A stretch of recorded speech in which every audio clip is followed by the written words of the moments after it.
નમસ્તે વિદ્યાર્થીઓ.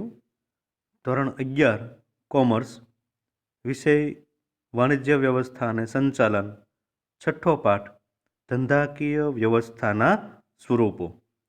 એમાં છેલ્લે આપણે 4 લેક્ચર પૂરા કર્યા છે, જેમાં શરૂઆતથી આપણે જોઈએ તો સહકારી મંડળી એનો અર્થ અને એના લક્ષણો એ આપણને પરીક્ષામાં પૂછાય છે. ફાયદા અને મર્યાદા પણ અગત્યનો છે, એટલે તમને હોમવર્કમાં પણ આપેલા હતા. સહકારી મંડળી જે છે કોઓપરેટિવ, એને અંગ્રેજીમાં કહેવાય કોઓપરેટિવ. તો એ સહકારના ધોરણે ચાલે છે, નહીં નફો કે નહીં નુકસાનના ધોરણે ચાલે છે. વિના સહકાર નહીં ઉદ્ધાર, એ સિદ્ધાંત ઉપર સહકારી મંડળી છે એ કાર્ય કરે છે. એ બાબત આપણે પૂરી કરી. પછી જોન સ્ટોક કંપની એટલે કે ધંધાકીય વ્યવસ્થાના જે 5 સ્વરૂપો છે ને, જેમાં વૈયક્તિક માલિકી, ભાગીદારી પેઢી, હિન્દુ અવિભક્ત કુટુંબ, સહકારી મંડળી અને પછી 5મું છે જોન સ્ટોક કંપની. તો એમાં 4 બાબતો આપણે એમાં પૂરી કરેલી હતી અને 5મી કંપની વિશેની ચર્ચા આપણે છેલ્લે લેક્ચર 4માં આપણે શરૂ કરેલી. જેમાં કંપની એટલે શું, કંપની ધારો જૂનો 1956, નવો કંપની ધારો 2013, કંપનીનો અર્થ, એની વ્યાખ્યા અને કંપનીના લક્ષણો આપણે પૂરા કર્યા. ત્યાર પછી જે છે એના પ્રકારો, એ કંપની વિશેના જે છે તો એ આપણે છેલ્લે એ ચર્ચા કરી ગયા છીએ, જેમાં ટૂંકા પ્રશ્ન આપણને આમાંથી પૂછાય છે. તો એની ચર્ચા આપણે એ કર્યા. પછી હવે આ 5મા લેક્ચરમાં એ આપણે અહીંથી શરૂ કરવાનું છે, જેમાં આપણે છેલ્લે આ બાબત પૂરી કરેલી હતી કે ખાસ કાયદા દ્વારા અસ્તિત્વમાં આવતી જે કંપની છે તો એમાં રિઝર્વ બેંક ઓફ ઇન્ડિયા એટલે કે RBI અને life insurance corporation of India એટલે કે LIC. બરાબર ને?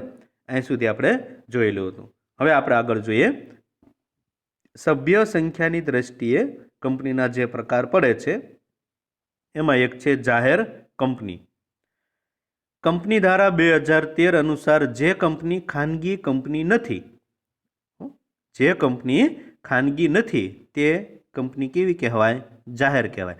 જાહેર એટલે કે તો કે કેન્દ્ર સરકાર હસ્તક હોય કે રાજ્ય સરકાર હસ્તક હોય કે પછી મ્યુનિસિપલ કોર્પોરેશન હોય.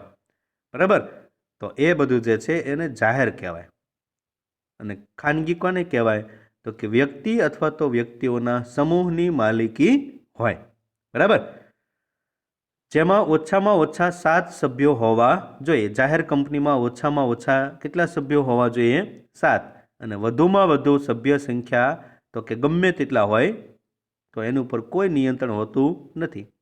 ખાનગી કંપની હોય તો કેટલા હોય? ઓછામાં ઓછા 2 અને વધુમાં વધુ 200. બરાબર ને? યાદ આવ્યું ને? હા. આ કંપની તેના શેર અને ડિબેન્ચર ખરીદવા માટે જાહેર જનતાને આમંત્રણ આપી શકે છે. યાદ રાખજો, જાહેર કંપની જે છે ને એ જ શેર અને ડિબેન્ચર ખરીદવા માટે જાહેર જનતાને આમંત્રણ આપી શકે, એટલે કે વિજ્ઞાપન પત્ર બહાર પાડી શકે છે અને એના શેરની ફેરબદલી ઉપર કોઈ નિયંત્રણ છે નહીં. જ્યારે ખાનગી શેરની ફેરબદલી ઉપર નિયંત્રણ પણ છે અને એ વિજ્ઞાપન પત્ર પણ બહાર પાડી શકતી નથી. જાહેર કંપનીના સભ્યોની જવાબદારીની દ્રષ્ટિએ 3 પ્રકારો છે. એમાં એક છે શેર મૂડીથી મર્યાદિત જવાબદારીવાળી કંપની. કંપનીના આમાંથી એક ટૂંકો પ્રશ્ન હોઈ શકે છે. કંપનીના સભ્યોની જવાબદારી તેમણે ખરીદેલા એ શેરની દાર્શનિક એટલે કે મૂળ કિંમત હોય એ પૂરતી જ મર્યાદિત હોય છે. અને જે કાંઈ મર્યાદિત કંપની હોય તો એના નામના છેડે લિમિટેડ શબ્દ લખવો પડે છે. એટલે કે જે જાહેર કંપની હોય ને એની પાછળ લિમિટેડ શબ્દ લખવો ફરજિયાત છે.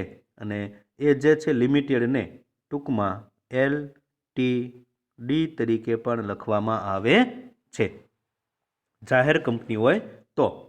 પ્રાઇવેટ કંપની જે હોય ને, બરાબર, તો એમાં જે છે એ પ્રાઇવેટ કંપની લિમિટેડ એટલે કે ખાનગી જે હોય જેની માલિકી એક વ્યક્તિ કે વ્યક્તિઓના સમૂહની હોય તો PLTD એવું લખાય છે. એટલે કે પ્રાઇવેટ લિમિટેડ તરીકે એને ઓળખવામાં આવે છે, જે આગળ આપણે હમણાં આવશે ભણવામાં. બરાબર? જાહેર કંપની હોય તો માત્ર કયો શબ્દ? લિમિટેડ. અને ખાનગી હોય તો પ્રાઇવેટ લિમિટેડ. બાંહેધરીથી મર્યાદિત જવાબદારીવાળી કંપની. કંપનીના સભ્યોની જવાબદારી તેમણે આપેલી બાંહેધરીની રકમ પૂરતી મર્યાદિત હોય છે. કંપનીના વિસર્જન વખતે સભ્યએ આપેલ બાંહેધરીની રકમ ચૂકવવી એને પડે છે. અને અમર્યાદિત જવાબદારીવાળી કંપની જે છે તો એમાં આ પ્રકારની કંપનીના સભ્યોની જવાબદારી અમર્યાદિત હોય છે. નક્કી જ ન કહી શકાય. એ અમર્યાદિતમાં ખબર પડે ને કે કંપનીની મિલકતો છે, એની કરતાં દેવું વધી જાય ત્યારે એની મિલકતો વેચી દેવું ભરપાઈ કરવું પડે છે. અને હજી જો ભરપાઈ ન થાય તો પોતાની અંગત મિલકતો એના સભ્યોએ પણ વેચીને દેવું ભરપાઈ કરવું પડે, તો એને કહેવાય અમર્યાદિત જવાબદારી. નક્કી જ ન કહી શકાય.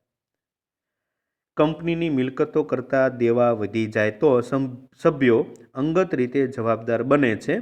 કંપનીના વિસર્જનના સંજોગોમાં સભ્યોએ તેમની અંગત મિલકતોમાંથી પણ હિસ્સો આપવો પડે છે. આ જે છે એને જવાબદારી અમર્યાદિત આપણે કહેવામાં આવે છે. પછી છે ખાનગી કંપની, પ્રાઇવેટ કંપની જેને આપણે કહીએ છીએ. ખાનગી કંપની એટલે એવી કંપની કે જેના સભ્યોની સંખ્યા કેટલી હોય? ઓછામાં ઓછી 2. આપણે તમને યાદ રાખવાનું કીધેલું. અને વધુમાં વધુ 200 સુધી મર્યાદિત હોય છે. ફરીથી, ખાનગી કંપનીમાં સભ્યો કેટલા હોય? ઓછામાં ઓછા 2 અને વધુમાં વધુ 200. બરાબર ને? જ્યારે જાહેર કંપની હોય તો એમાં ઓછામાં ઓછા કેટલા સભ્યો હોય? 7 અને વધુમાં વધુ તો કે ગમે તેટલા હોય શકે, એની કોઈ મર્યાદા છે નહીં. જ્યારે ખાનગી કંપની હોય તો એમાં ઓછામાં ઓછા 2 અને વધુમાં વધુ 200 સુધી મર્યાદિત હોય છે. ખાનગી કંપનીના શેરની ફેરબદલી ઉપર નિયંત્રણ હોય છે, જ્યારે જાહેર કંપની જે છે એના શેરની ફેરબદલી ઉપર નિયંત્રણ હોતું નથી. શેરની સરળ અને મુક્ત ફેરબદલી એ જ જાહેર કંપનીનું એક મહત્વનું લક્ષણ કહી શકાય. જાહેર જનતાને તેના શેર કે ડિબેન્ચર ખરીદવાનું આમંત્રણ પણ ખાનગી કંપની આપી શકતી નથી. ખાનગી કંપનીના સભ્યોની જવાબદારીની દ્રષ્ટિએ 3 પ્રકારો છે. એમાં એક છે મર્યાદિત જવાબદારીવાળી, બીજું બાંહેધરીથી મર્યાદિત અને ત્રીજું છે અમર્યાદિત. પહેલાં આપણે જોઈએ મર્યાદિત જવાબદારીવાળી કંપની. સભ્યોની જવાબદારી તેમણે ખરીદેલા શેરની દાર્શનિક કિંમત પૂરતી જ મર્યાદિત હોય છે. દાર્શનિક કિંમત હોય એટલે જે કિંમત શેર મૂળ કિંમતે બહાર પાડ્યો હોય ને એને દાર્શનિક કિંમત કહેવાય. મર્યાદિત જવાબદારીવાળી ખાનગી કંપનીને નામના છેડે પ્રાઇવેટ લિમિટેડ એટલે કે પીવીટી એલટીડી એવું લખવામાં આવે છે. જાહેર કંપની હોય તો માત્ર કયો શબ્દ? લિમિટેડ. અને ખાનગી કંપની હોય તો પીવીટી એલટીડી આવો શબ્દ આપણે ઘણીવાર તમને જોવા મળતા હોય છે, હોય ને? તો જો ખાનગી કંપની હોય તો આવું લખાય છે આખું, પ્રાઇવેટ લિમિટેડ. બરાબર? અને જાહેર કંપની હોય તો માત્ર શું લખાય છે? લિમિટેડ. તો આ બાબત છે એને આપણે યાદ રાખવાની છે. બાંહેધરીથી મર્યાદિત જવાબદારીવાળી કંપની. કંપનીના સભ્યોની જવાબદારી તેમણે આપેલી બાંહેધરીની રકમ પૂરતી મર્યાદિત હોય છે. વિસર્જનના સંજોગોમાં સભ્યએ આપેલ બાંહેધરીની રકમ ચૂકવવી પડે છે અને નામના છેડે શું શબ્દ લગાવવો પડે? પ્રાઇવેટ શબ્દ લગાડવો પડે છે. અમર્યાદિત જવાબદારીવાળી કંપની. કંપનીના સભ્યોની જવાબદારી અમર્યાદિત હોય છે. અમર્યાદિત એટલે કે હમણાં આપણે જોઈ મુજબ કે કંપનીની મિલકતો કરતાં જ્યારે દેવું વધી જાય તો સભ્યો અંગત રીતે જવાબદાર બને છે. કંપનીના વિસર્જનના સંજોગોમાં સભ્યોએ તેમની અંગત મિલકતો જે છે એનો પણ હિસ્સો એને આપવો પડે છે. અને આ જે ખાનગી કંપની છે એટલા માટે એના નામમાં પ્રાઇવેટ શબ્દ આપણે ફરજિયાત લખવો પડે છે. બરાબર? આ પછી હવે આપણે આગળ જોઈએ એક વ્યક્તિની કંપની, 1 પર્સન કંપની. એક માણસની કંપની એટલે એવી કંપની કે જેમાં એક વ્યક્તિ સભ્ય તરીકે હોય. એક વ્યક્તિ કંપનીમાં સંચાલક હોય, એક જ સભ્ય સાથે કરાર કરી શકે છે. એક વ્યક્તિની કંપનીમાં આવી વ્યક્તિની કોઈ લેખિત સંમતિની જરૂર છે. ઉપરાંત કંપનીની નોંધણી વખતે આવેદનપત્ર અને નિયમનપત્ર એટલે કે મેમોરેન્ડમ ઓફ એસોસિએશન જે કંપનીનો મૂળભૂત અને પાયાનો દસ્તાવેજ છે. નિયમો દર્શાવતું પત્ર હોય તો કયું? નિયમનપત્ર. જ્યાં એની નોંધણી થાય ત્યાં કંપની રજિસ્ટ્રાર સમક્ષ બધું રજૂ કરવું પડે છે.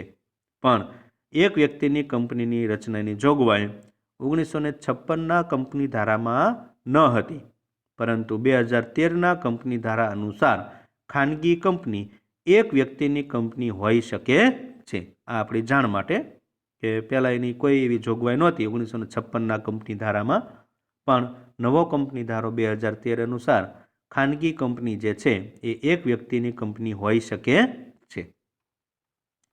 બીજા ટૂંકા પ્રશ્ન આપણે આમાંથી એ પૂછાય છે ઘણા બધા. સરકારી કંપની, ગવર્મેન્ટ કંપની તરીકે આપણે એને ઓળખીએ છીએ. જોઈએ એમાં, જે કંપનીની ભરપાઈ થયેલી મૂડીના ઓછામાં ઓછા 51%, ખ્યાલ આવ્યો?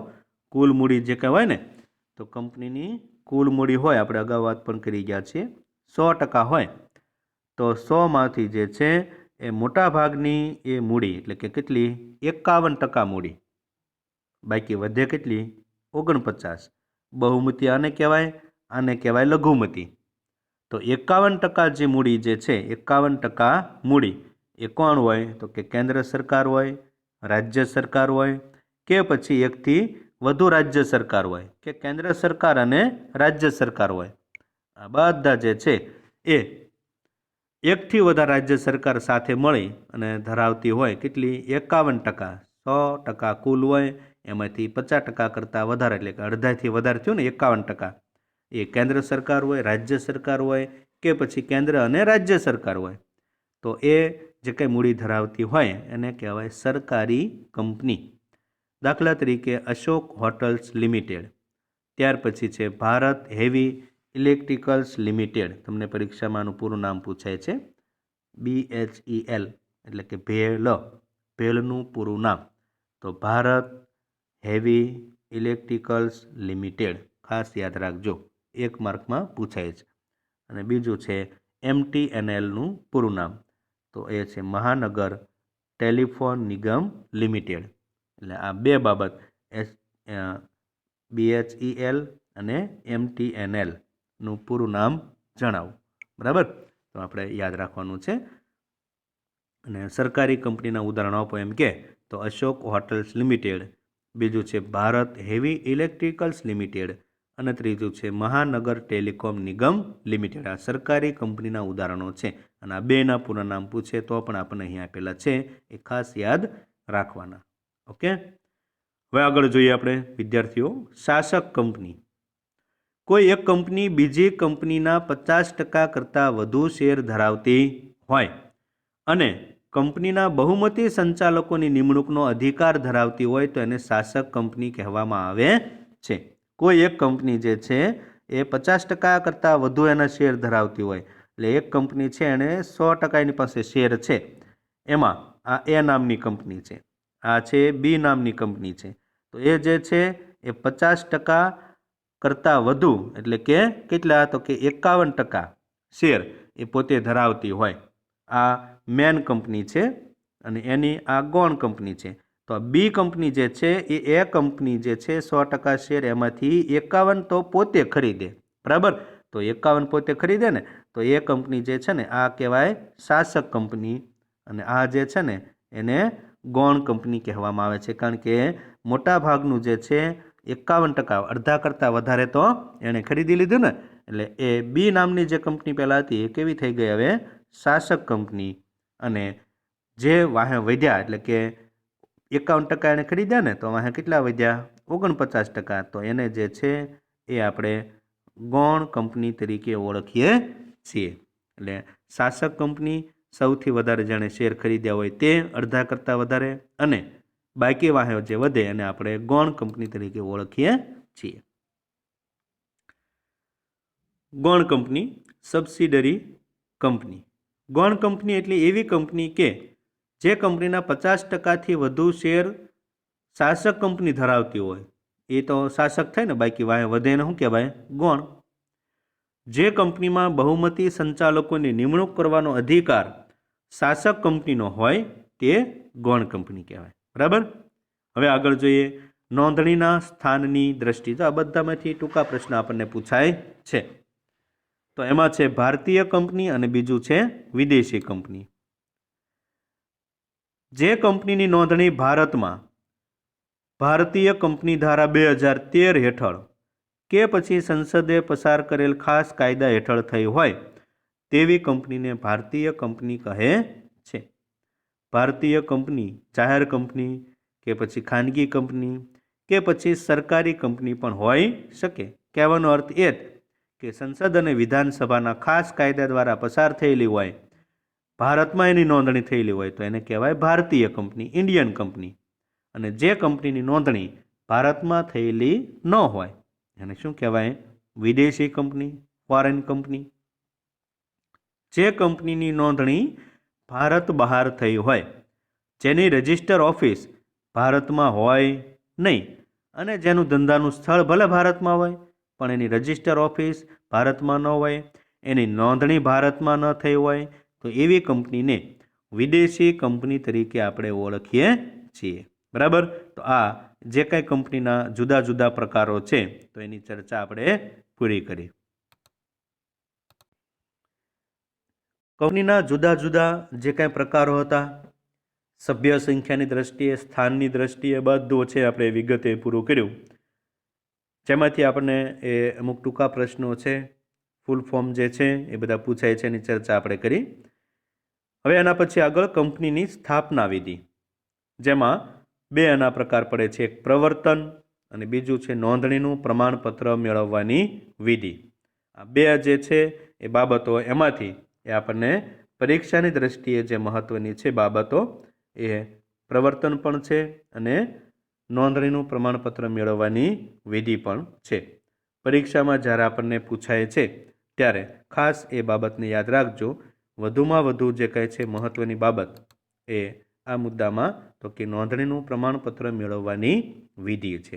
આ 6 મુદ્દા જે છે ને એ 6 ક્રમમાં જ યાદ રાખવાના છે. બરાબર. અને એમાં આવેદનપત્ર કોને કહેવાય, નિયમનપત્ર કોને કહેવાય, આવેદનપત્રમાં આવતી જે 6 કલમો છે પરીક્ષાની દ્રષ્ટિએ ખાસ મહત્વનો પ્રશ્ન છે. તો દરેક વિદ્યાર્થીઓ પૂરેપૂરું ધ્યાન આપશે આમાં. જોઈએ એમાં કંપનીના પ્રવર્તનનો વિચાર, પ્રાથમિક અને વિગતવાર એની ચકાસણી, સાધનોનું એકત્રીકરણ અને નાણાકીય વ્યવસ્થા. આ જે છે ને એ કંપનીની સ્થાપના વિધિમાં પ્રવર્તન છે. પ્રવર્તન એટલે કે કંપની સ્થાપવાનો વિચાર જે વ્યક્તિના મનમાં સૌથી પહેલાં આવે એને કહેવાય પ્રવર્તકો. અને એ વિચારના આધારે કંપનીની સ્થાપના કરે તો એને શું કહેવાય? પ્રવર્તન. ઓકે. જોઈએ પ્રવર્તન. કંપનીને અસ્તિત્વમાં લાવવાનો વિચાર, કંપનીને અસ્તિત્વમાં લાવવાનો વિચાર અને તે માટેની પૂર્વ તૈયારી એટલે પ્રવર્તન. કંપનીના પ્રવર્તનના વિચારને અમલમાં મૂકનારને પ્રવર્તક, પ્રમોટર તરીકે ઓળખવામાં આવે છે. આ તબક્કા આપણને આપેલા છે, જેમાં સૌથી પહેલાં છે તો કે કંપનીના પ્રવર્તનનો વિચાર આપણા મનમાં પહેલાં આવે. પછી આપણે શું કરીએ તો કે જે વસ્તુ છે એ આપણે ઉત્પાદન કરવું છે એનું વેચાણ બજારમાં કેવી રીતનું છે, કેટલા આપણા હરીફો છે, એનું પ્રાથમિક અને વિગતવાર એની ચકાસણી કરશું. પછી એનું ઉત્પાદન માટે બધા આપણે સાધનો શું કરશું? ભેગા કરશું, એટલે કે સાધનોનું એકત્રીકરણ. અને પછી આપણે શું કરીએ છેલ્લે નાણાકીય વ્યવસ્થા કરશું. બરાબર. તો આ 4 જે છે ને એને પ્રવર્તન કહેવાય. અને એના જે મુદ્દાઓ છે એમાં સૌથી પહેલાં જોઈએ કંપનીના પ્રવર્તનનો વિચાર. કંપનીના પ્રવર્તનનો વિચાર પ્રવર્તકના મગજમાં ઉદ્ભવે છે. કંપની સ્થાપવાનો વિચાર જે વ્યક્તિના મનમાં પહેલાં આવે ને તો એને પ્રવર્તક કહેવાય. કોઈ સંશોધનને અમલમાં મૂકવા કે નવી વસ્તુ બજારમાં ઉપલબ્ધ કરાવવા કંપનીની સ્થાપનાનું વિચારે છે. પ્રવર્તન એટલે પ્રવર્તકનું માનસ સંતાન કહેવામાં આવે છે. Promotion is the brain child of the promoter. એટલે વિચાર પહેલાં તો આપણને કંપનીનો એ સ્થાપવાનો વિચાર આવવો જોઈએ અને એ વિચારને પછી મૂર્ત સ્વરૂપ આપવું એને કહેવાય પ્રવર્તન. બરાબર. હવે એ વિચાર થઈ ગયો આપણે કંપની સ્થાપવાનો. હવે આપણે શું કરીશું તો કે બજારમાં એની વિગતવાર અને પ્રાથમિક રીતે ચકાસણી શરૂ કરીશું. પ્રવર્તકે કંપનીની સ્થાપનાનો વિચાર આવે એટલે તેના અમલીકરણની દિશામાં હવે આગળ વધવું પડશે. ધંધાકીય વ્યવહારોની ચકાસણી કરવી પડશે. એટલા માટે કે તો કે ધંધાની સ્થાનની પસંદગી બહુ મહત્ત્વની કહેવાય. ધંધાનું સ્થાન કે જગ્યાએ છે તે, નફાકારકતામાં કેટલી છે કે નહીં, કાચો માલ ક્યાંથી આવશે, મૂડી આપણે ક્યાંથી લાવશો, બધાનો વિચાર એ કરવા માટે પહેલાં તો એની તપાસ કરવી પડે છે. એટલે પ્રાથમિક અને વિગતવાર એની ચકાસણી કરી અને પછી પ્રાથમિક તપાસના અંતે એની વિગતવાર અને વિશ્લેષણાત્મક તપાસ જરૂરી બને છે. ક્યાંયથી મૂડી લાવશું, કાચો માલ ક્યાંયથી આવશે, એ વસ્તુની માંગ કરનારા લોકો કેટલા છે, ગ્રાહકો, સાધન સામગ્રી, વાહન વ્યવહારની સુવિધા કઈ રીતે, આપણે બધી જાણકારી જે છે એના પ્રાથમિક અને વિગતવાર ચકાસણીમાં એ કરવી પડે છે. કંપનીની પ્રવર્તનનો વિચાર થઈ ગયો, પ્રાથમિક અને વિગતવાર ચકાસણી પણ આપણે થઈ ગઈ. હવે પછીનો તબક્કો શું આવે તો કે સાધનોનું ભેગું કરવું, એકત્રીકરણ.